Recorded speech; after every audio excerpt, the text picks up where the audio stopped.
एक और अहम खबर आपको बता दें कि आज संभल जाएगा समाजवादी पार्टी का डेलीगेशन। तशद्दुद वाली जगह पर जाएगा एसपी का डेलीगेशन। सपा के 5 एमपी 5 एमएलए जाएंगे संभल। समाजवादी पार्टी के 5 जिला सदर भी जाएंगे संभल तशद्दुद की रिपोर्ट अखिलेश को देंगे। तो आपको बता दें कि समाजवादी पार्टी का एक डेलीगेशन आज संभल जाएगा। तशद्दुद वाली जगह पर समाजवादी पार्टी का डेलीगेशन जाएगा। सपा के 5 एमपी इसमें मौजूद रहेंगे, 5 एमएलए मौजूद रहेंगे और वे संभल जाकर वहां पे हालातों का जायजा लेंगे और 2 जिला सदर भी इस मौके पर मौजूद रहेंगे।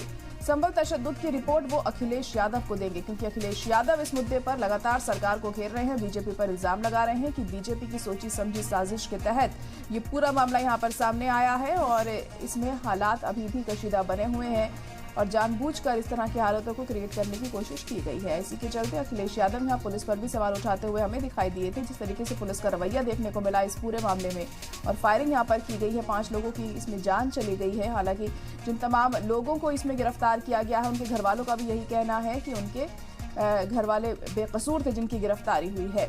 अब आगे किस तरह से इस मामले में जांच होती है यह अहम होगा देखना, लेकिन सियासत पुरजोर तरीके से जारी है इस मुद्दे पर।